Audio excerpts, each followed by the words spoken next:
2022-এর ফেব্রুয়ারি হঠাৎ করে স্টকহোমে আমার বাসায় একটা চিঠি আসলো। আপনারা জানেন বন্ধুরা, আজকাল কোনো ডিপার্টমেন্টে চিঠি লিখে না, মানে কাগজের চিঠি আর কোথাও ব্যবহৃত হয় না এখানটায়, মানে এই দেশে এমনটি কাগজের চিঠির প্রথা চলেই গেছে। এখানে সমস্ত কিছুই মেইলেই আসে, কিন্তু হঠাৎ করে কোনো কাগজের চিঠি আসলে আমরা ধরে নিই এটা এমন একটা ডিপার্টমেন্ট থেকে এসছে যে ডিপার্টমেন্টটা খুব একটা সক্রিয় নয়। যেমনটি আমাদের নর্মাল বিল বলেন, আমাদের কোনো ইনফরমেশন সব কিছু মেইলে আসে এখানটায়। তো কাগজের চিঠিটা দেখলাম আমাদের ডিফেন্স মিনিস্ট্রি থেকে এসছে। তখন ইউক্রেন রাশিয়ার যুদ্ধ পুরোদমে শুরু হয়ে গেছে।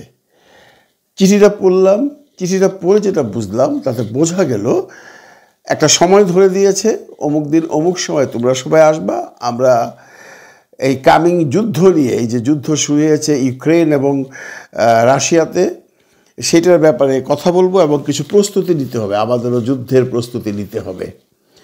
বন্ধুরা, আপনাদের একটা কথা জানিয়ে রাখি, সুইডেনের জনসংখ্যার সমস্ত জনসংখ্যায় ছেলে হোক আর মেয়ে হোক 18 বছরের পর তাকে আর্মি ট্রেনিং নিতে হয়। এটা কম্পালসারি।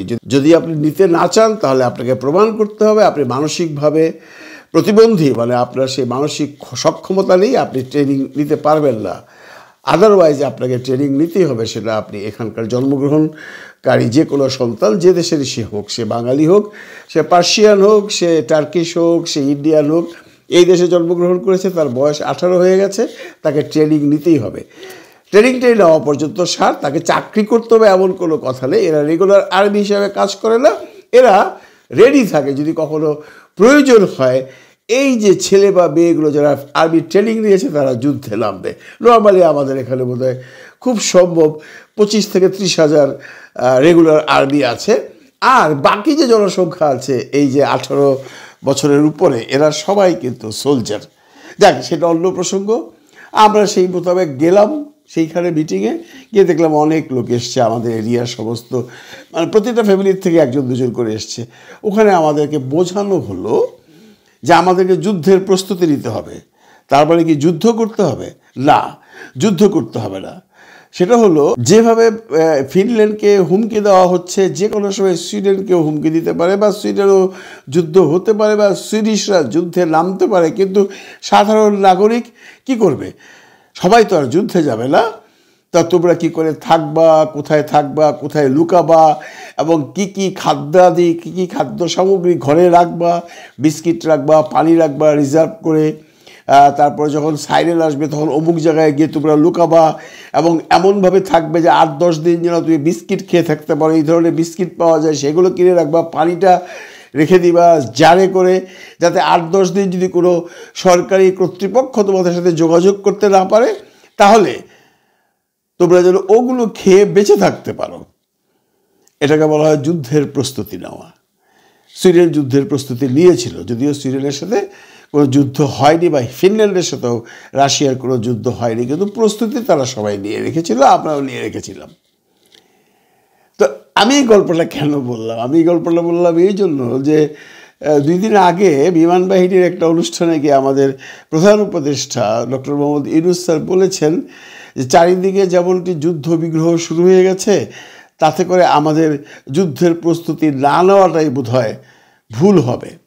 এটাকে ব্যাখ্যা করছেন এক একজন এক এক রকম। যেমনটি ধরেন ডক্টর জাহিদ, উনি যেটা বুঝেছেন সেটা হলো, ডক্টর ইউনূস বুঝিয়েছেন মিয়ানমারের সাথে আমাদের একটা যুদ্ধ হতে পারে, সেই প্রস্তুতি যেন আমরা নিয়ে নিই। এটা ডক্টর জাহিদের কথা। কিন্তু অন্যান্য যারা আছেন, যারা ডক্টর ইউনূসকে পছন্দ করেন না, তারা বলছেন, এর মধ্যে কাজী রুনা নামে একজন আছেন, উনি বেশ সুন্দর ব্লগ তৈরি করেন। উনি বলতে চাচ্ছেন ডক্টর ইউনূস ভারতকে ইঙ্গিত করেছে, বা ডক্টর ইউনূস বোঝাতে চেয়েছে যে বাংলাদেশকেও যুদ্ধে নামতে হবে। কার সাথে যুদ্ধে নামতে হবে সেই প্রশ্নটা কিন্তু থেকেই গেল। কেউ কেউ বলছে পাকিস্তানের পক্ষে নামবে, কেউ কেউ বলছে ভারতের বিপক্ষে নামবে, কেউ কেউ বলছে পাকিস্তান তো ভাই অনেক দূরে আমাদের এখান থেকে, যুদ্ধ যদি পাকিস্তান ভারত হয় তাহলে বাংলাদেশের তো আঁচ পড়বে না। হ্যাঁ, বাংলাদেশে যেটা প্রয়োজন হবে সেটা হলো যে প্রস্তুতির কথা আমি একটু আগে বললাম, যে আমাদেরকে সেইভাবে প্রস্তুত থাকতে হবে, ঘরে খাবার রাখতে হবে, আমাদের ইলেকট্রিসিটি চলে যেতে পারে, কারণ যুদ্ধ যখন হবে তখন পশ্চিমবঙ্গেও অ্যাটাক হতে পারে, পশ্চিমবঙ্গে অ্যাটাক হলে আমাদেরও অ্যাটাক হতে পারে, আমাদের এখানেও ভুলক্রমে কোনো বোমাবাজি হতে পারে। এই সমস্ত প্রস্তুতি নেবার জন্যই ইউনূস সাহেব বলেছেন কি না সেটা তারা বলতে চাচ্ছেন না। তারা বলতে চাচ্ছেন যে ইউনূস সাহেব কেন এই কথাটা বলল, ইউনূস সাহেব কি ভারতের বিরুদ্ধে যুদ্ধ করবে, ইউনূস সাহেব কি পাকিস্তানের পক্ষে যুদ্ধ করবে। এই কথাটা শুধু কাজিরুল্লাহ বলেননি, সেম ল্যাঙ্গুয়েজে কথা বলেছেন শাহেদ আলম। তাদের সবারই একটা প্রশ্ন, ইউনূস সাহেব কি যুদ্ধ করতে আসছে নাকি এখানে, উনি কি যুদ্ধ বাঁধাতে চান, উনি না শান্তির জন্য নোবেল পেয়েছেন, উনি যুদ্ধ করছেন কেন। আচ্ছা ভাই, ইউনূস সাহেব কি বলছে যে আমরা যুদ্ধ করব? ইউনূস সাহেব বলেছেন আমরা যুদ্ধের প্রস্তুতি না নেওয়াটা আত্মঘাতী হয়ে যাবে। কথায় আছে বুঝলে বুঝপাতা নইলে তেজপাতা। আমি যদি এইভাবে বুঝাই যে ইউনূস সাহেব বোঝাতে চেয়েছেন যুদ্ধ যদি পাকিস্তান ভারতের মধ্যে হয়ে যায় তাহলে আমাদের প্রস্তুতি রাখতে হবে। সেই প্রস্তুতি কি পাকিস্তানের সাথে বাংলাদেশ যুদ্ধ করবে না ইন্ডিয়ার সাথে বাংলাদেশ যুদ্ধ করবে?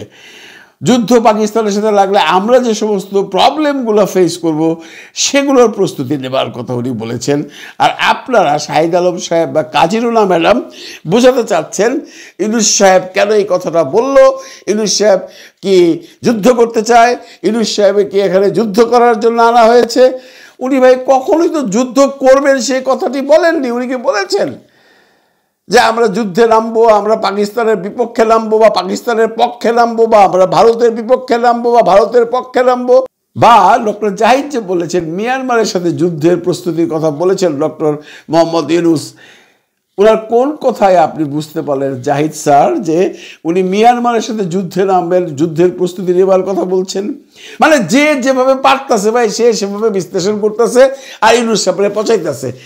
ইউনূস সাহেব যে কথাটা বলছে সেটা হলো আমার প্রথম গল্পের মূল উদ্দেশ্য। মানে যদি পাকিস্তান ভারতীয় যুদ্ধ হয় তাহলে জিনিসপত্রের অভাব হয়ে যাবে, জিনিসপত্র আসতে পারবে না, আপনার জাহাজপথ বন্ধ হয়ে যাবে, আকাশপথ বন্ধ হয়ে যাবে, কোনো জিনিস ইম্পোর্ট করতে পারবে না বাংলাদেশ, কারণ আমাদের সমস্ত জিনিসই ভারত বা আশেপাশ থেকে আসে, নেপাল থেকেও আসতে পারবে না। তো আমরা খাবো কি? আমরা খাবো কি যদি 10-15 দিন 20 দিন 25 দিন যুদ্ধ চলতে থাকে? এই যুদ্ধ কবে শেষ হবে আমরা কেউ জানি না, কারণ কোনো যুদ্ধই শুরু হলে শেষ হতে চায় না। সেটা World War I বলেন, World War II বলেন, ইউক্রেন রাশিয়া বলেন, গাজা বলেন, কোথাও যুদ্ধ একবার শুরু হয়ে গেলে শেষ হতে চায় না বা শেষ হয় না। তা আমরা একটা প্রস্তুতি তো রাখতে হবে, আমাদের খাবার দাবার রাখতে হবে। আমরা যেন অন্তত 8-10 দিন যদি কোনো কারণে কোনো রকম ইম্পোর্টেড ফুড আমাদের দেশে না আসতে পারে, সব কিছু যদি বন্ধ হয়ে যায়, রাস্তাঘাট যদি বন্ধ হয়ে যায়, ইলেকট্রিসিটির যদি প্রবলেম হয়, আমাদের তো বাঁচতে হবে, আমাদের তো খেয়ে বাঁচতে হবে। আমরা তাই সেই প্রস্তুতিটা নেব। আমার মনে হয় ইউনূস স্যার এটাই বুঝিয়েছেন। এখন এটাকে এক একজন এক একভাবে বিশ্লেষণ করছেন। কাজিরুল্লাহ এবং শাহেদ আলম বিশ্লেষণ করছেন উনি ভারতের বিপক্ষে যুদ্ধ করবেন এমন একটা ইঙ্গিত দিয়েছেন। ডক্টর জাহিদ বলেছেন উনি মিয়ানমারের সাথে যুদ্ধ করবেন এমন একটা ইঙ্গিত দিয়েছেন।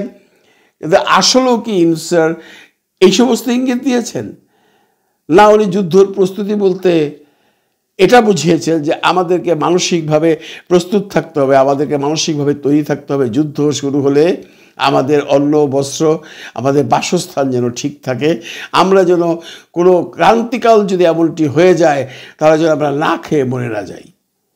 আমার মনে হয় তাই। বাকিটা আপনারা জানেন, যারা বিশ্লেষণ করছেন তারা যে যার মতো বিশ্লেষণ করছেন, আমি আমার মতো বিশ্লেষণ করলাম। আমার মনে হয় আমার বিশ্লেষণটা একদম ফেলে দেবার মতো নয়, বুঝে নেবার দায়িত্ব আপনার। যে যেটা পারছেন বুঝে নিচ্ছেন। ভালো থাকবেন সবাই, ভালো রাখবেন সবাইকে। খুদা হাফেজ।